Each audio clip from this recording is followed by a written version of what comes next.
Assalamualaikum warahmatullahi wabarakatuh.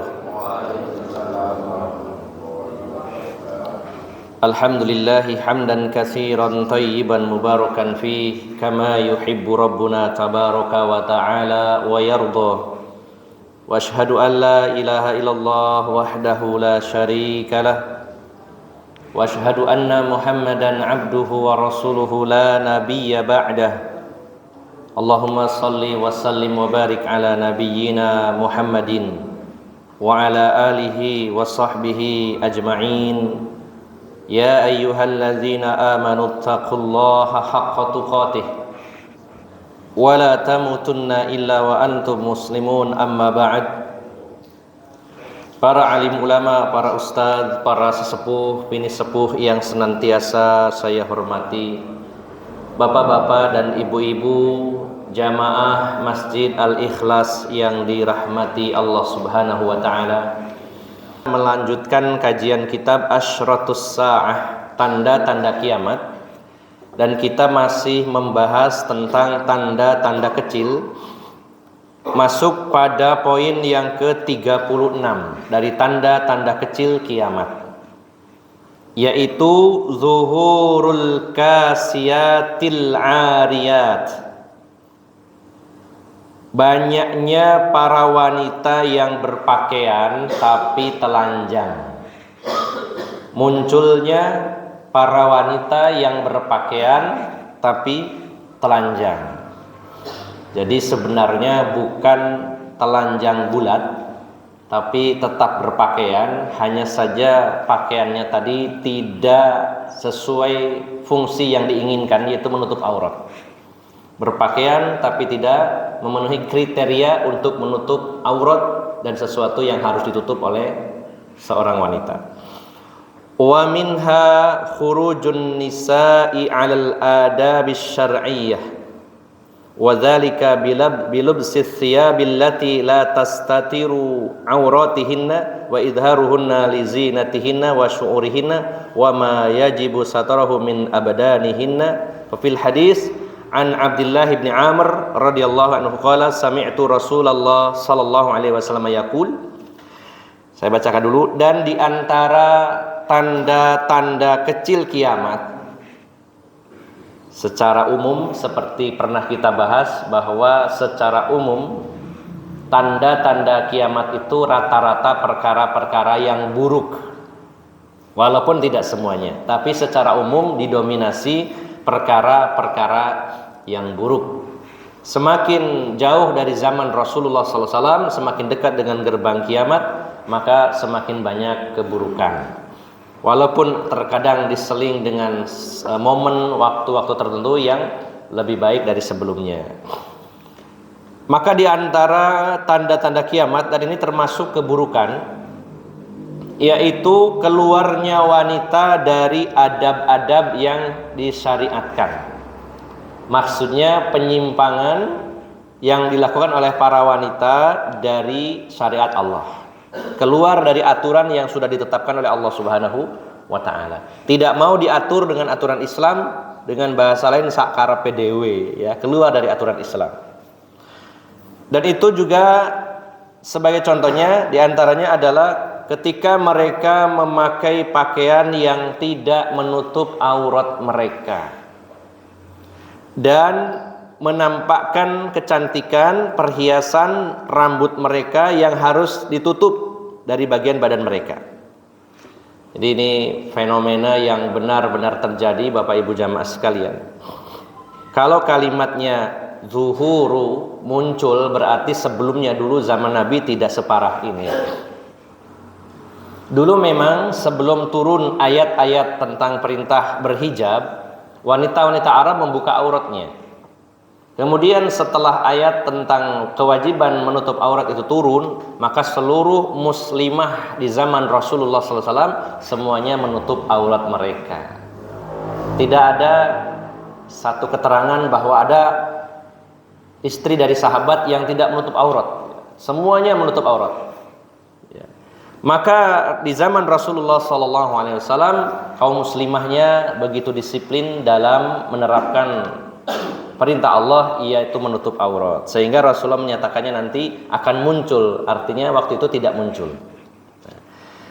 Hal ini sebagaimana yang disabdakan Rasulullah SAW dari Abdullah bin Umar, dari Abdullah bin Amr, bahwa beliau mendengar Rasulullah SAW bersabda. Apa sabda Rasulullah? Sayakunu fi akhiri ummati rijalun yarkabuna ala surujin ka'ashbahir rihal yanziluna ala abwabil masajid nisa'uhum kasiyatun 'ariyat ala ru'usihim ka'asnimatil bukhtil ijab il'anuhunna fa innahunna mal'unat law kanat wara'akum ummatun minal umami la khadimna nisa'uhum kama yakhdimannakum nisa'al umam qablakum. Rawahul Imam Ahmad. Rasulullah bersabda, akan muncul di akhir umatku. Nah, berarti di zaman Nabi belum muncul. Akan muncul di akhir umatku para lelaki yang mengendarai pelana-pelana di atas pelana-pelana yang terbuat dari kulit seperti ar-rihal, yaitu seperti tempat, ya kalau rihal itu sebenarnya semacam tenda atau miniatur dari rumah. Jadi kurang lebihnya Rasulullah menggambarkan nanti di akhir umatku itu ada orang-orang yang mengendarai kendaraan. Dalam hadis yang lain mereka duduk di atas pelana-pelana kulit. Sementara kendaraan yang mereka tunggangi itu seperti rumah. Ya. Wallahu alam, bisa jadi yang dimaksud seperti sekarang ya, masjid mobil, karena memenuhi kriteria tersebut tempat duduknya terbuat dari kulit ya atau sejenisnya dan menyerupai rumah atau rumah yang kecil ya, bentuk miniatur dari rumah, sehingga mobil-mobil sekarang itu sudah sangat identik dengan rumah. Perlengkapan serta fitur-fitur yang dimiliki seperti fitur-fitur yang ada di rumah kita ya. Ada atapnya jelas ya, kalau mobil ada atapnya, kalau motor tidak. Ada atapnya seperti rumah kita, ada lantainya, ada dindingnya, ada jendelanya, ada pintunya jelas ya. Kalau nggak ada pintunya masuk dari mana, Pak? Ya, kemudian bahkan lebih dari itu fasilitasnya sekarang lebih lengkap lagi. Kalau dulu nggak ada AC, sekarang ada AC, udah lama ya ini. Kemudian ada TV, ada kulkas. Bahkan kalau jenis-jenis mobil yang dimodif semacam camper van gitu ya, itu malah persis rumah. Ada kamarnya, ada kasurnya, ada toiletnya, ya, ada dapurnya, lengkap seperti rumah yang berjalan. Nah, maka Rasulullah mengabarkan kepada kita di akhir umatku itu nanti banyak orang berkendara, kendaraannya seperti rumah berjalan, ya, mobil begitu ya kurang lebihnya. Dan mereka memarkir kendaraan-kendaraan mereka di depan-depan pintu masjid. Sebenarnya mereka juga datang ke masjid dengan kendaraan itu. Akan tetapi wanita-wanita mereka, istri-istri mereka berpakaian tapi telanjang. Dan ya, di atas kepala mereka para wanita itu seperti punuk unta yang miring, punuk unta yang kurus di sini dalam hadis ini. Jadi Bapak Ibu jamaah sekalian, para lelaki membawa kendaraan seperti rumah. Ketika mereka memarkir kendaraan tersebut di masjid-masjid, dibuka pintunya, keluarlah sang lelaki dan keluar juga istri-istri mereka, di mana mereka itu berpakaian tapi telanjang.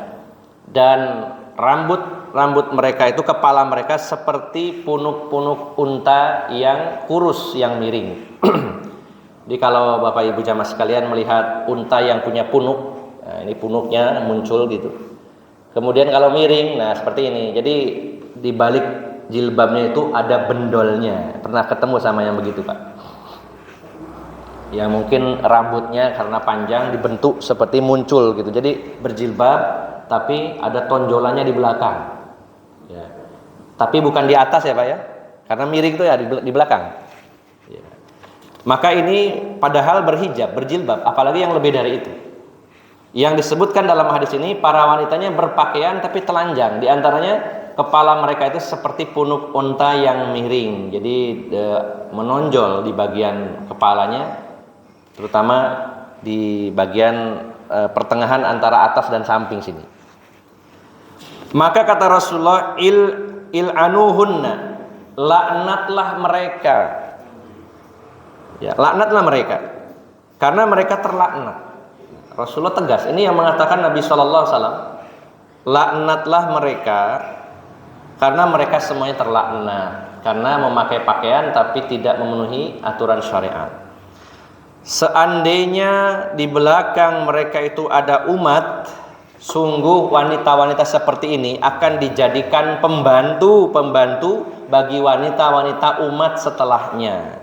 Dengan kata lain, Rasulullah mengatakan, seandainya saja setelah ini ada umat yang lain, pasti wanita-wanita ini akan dijadikan pembantu-pembantu bagi wanita-wanita umat yang setelahnya itu. Sebagaimana juga mereka menjadi pembantu bagi wanita-wanita umat-umat sebelumnya. Bapak Ibu jamaah sekalian yang dimuliakan Allah Subhanahu wa taala, fenomena ini sudah jauh-jauh hari terjadi dan semakin hari semakin besar. Berpakaian yang syar'i menurut Islam tentunya harus sempurna sesuai yang diinginkan oleh Allah dan Rasul-Nya. Bila ada sebagian dari pakaian tersebut yang tidak memenuhi kriteria syariat, maka dianggapnya berpakaian tapi telanjang. Jadi yang dimaksud berpakaian telanjang itu bukan semata-mata telanjang total, tapi tetap berpakaian tapi dianggap tidak berpakaian. Nah, Bapak Ibu jamaah sekalian, di antara syariat mengatur kepada para wanita, yang pertama hendaknya menutup seluruh aurat ketika keluar rumah. Menutup seluruh aurat wanita. Ya. Para ulama berbeda pendapat, ada yang mewajibkan cadar, ada yang hanya sunnah. Karena dalam hadis Asma binti Abu Bakar bahwa aurat wanita itu seluruhnya kecuali wajah dan telapak tangan. Sehingga bila terlihat wajah dan telapak tangan, maka sudah memenuhi. Kalau yang lainnya ditutup, yang lainnya ditutup. Berarti kalau gitu punggung kaki itu termasuk aurat apa buatan ibu-ibu? Ya termasuk ya Bu ya, punggung kaki kalau kelihatan itu juga aurat, karena yang dikecualikan oleh Rasulullah SAW adalah wajah dan telapak tangan. Itu kalau di luar, ya. Ditutup seluruhnya. Ini kriteria pertama, harus menutup seluruhnya kecuali wajah dan telapak tangan. Ya. Kemudian yang kedua, selain menutupi seluruhnya, harus longgar, tidak ketat. Ya, wah ini menutup semuanya, tapi bukan menutup, tapi melapisi.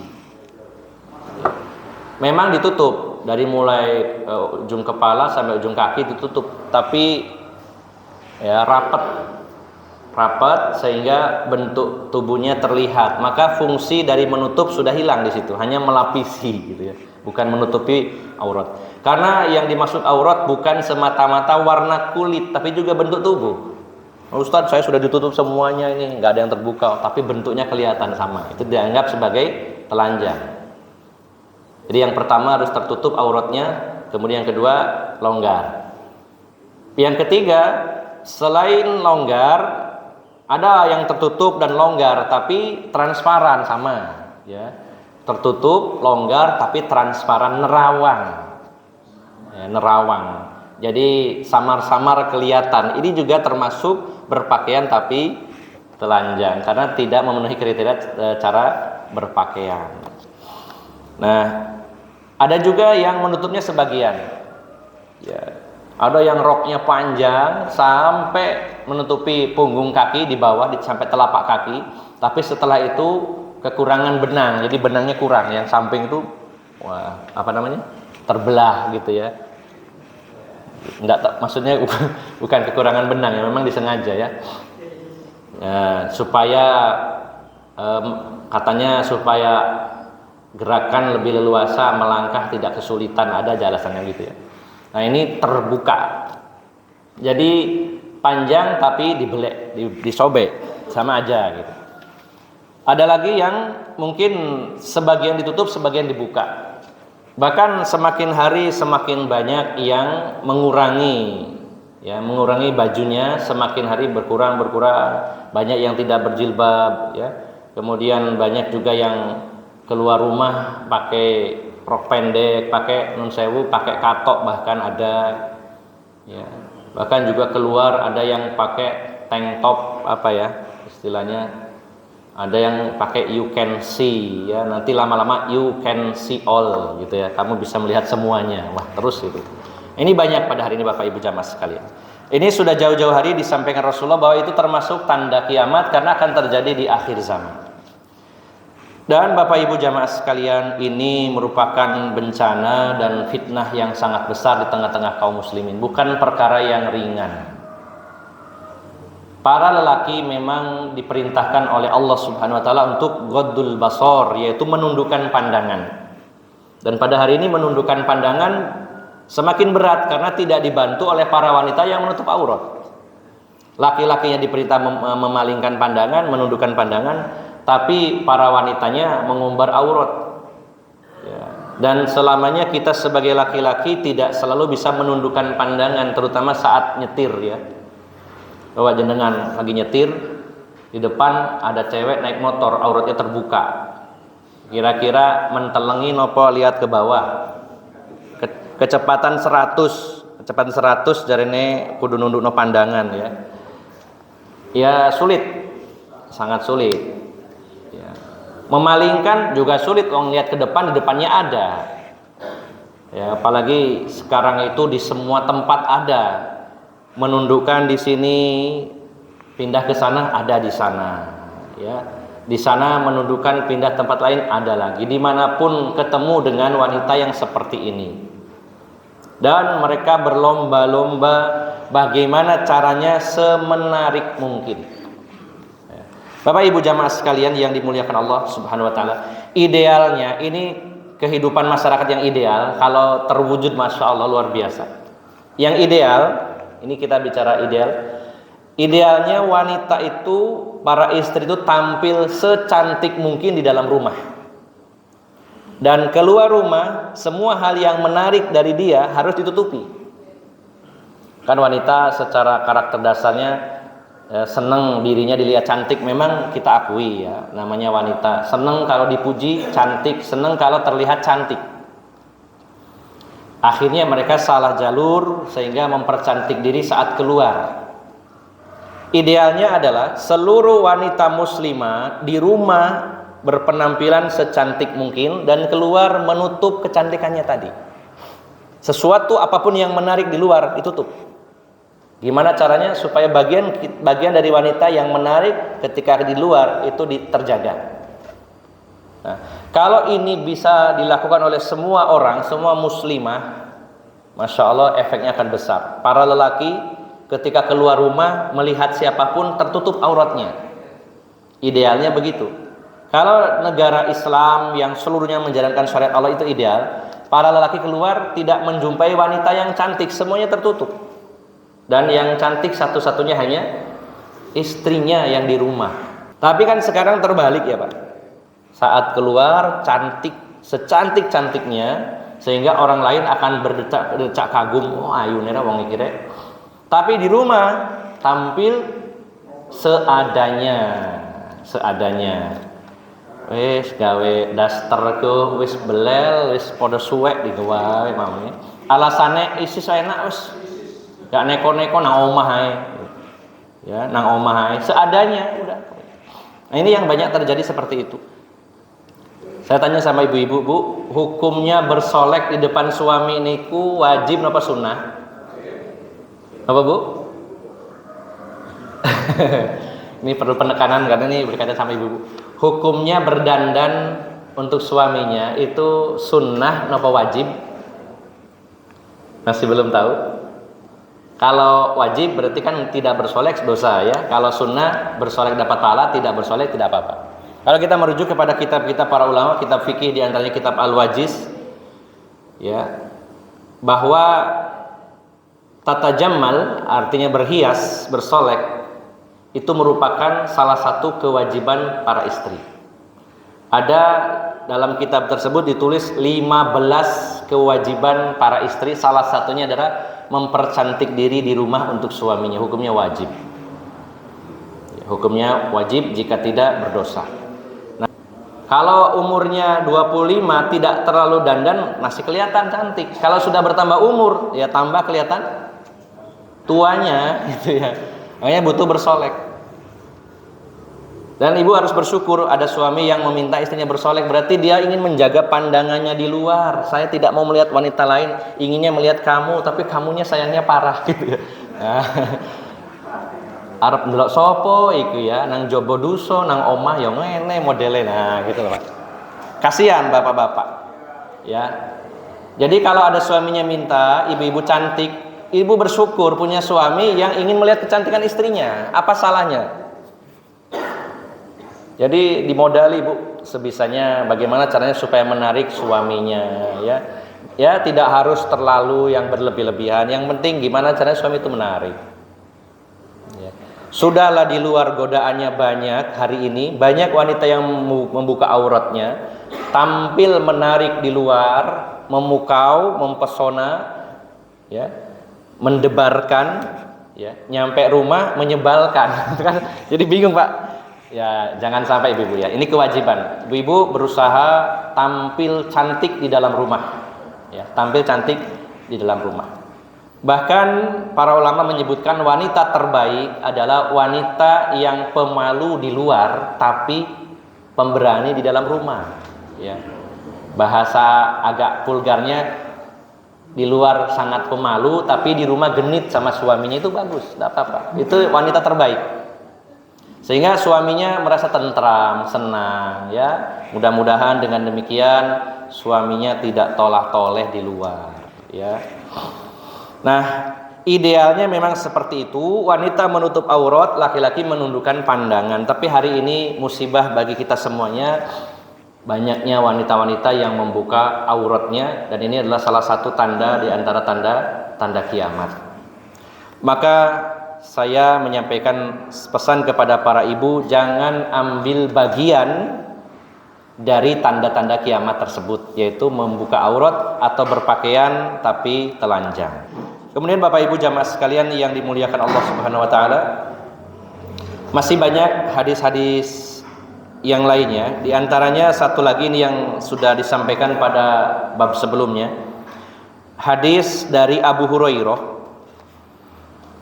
dalam riwayat Muslim, ya, Sahih Muslim, Rasulullah bersabda, sinfani min ahlin nar lam arahuma.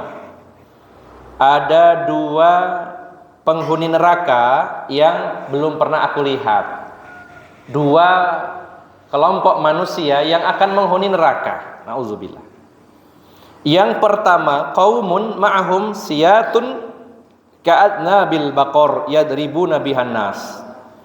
Yang pertama itu satu kaum di mana mereka memiliki cambuk seperti ekor sapi dan mereka pukuli manusia dengan itu. Dalam bab sebelumnya kita sudah membahas, yaitu terutama para penegak hukum yang membantu kezoliman para penguasa. Lalu mereka menyiksa orang dengan siksaan yang keras. Ya. Jadi hanya penggambaran saja. Hanya contoh saja bahwa mereka memegang cambuk besar tapi maknanya luas, yaitu menyiksa di luar batas perikemanusiaan.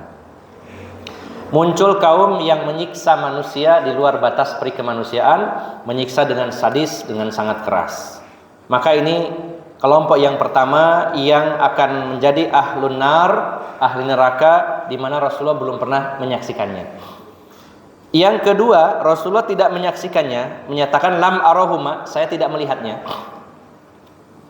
Wa nisaun kasiyatun ariyatun mumilatun ma'ilat ru'usuhunna ka'asnimatil bukhtil ma'ilat la yadkhulnal jannata wa la yajidna rihaha wa inna rihaha la yujadu min masirati kadza wa kadza.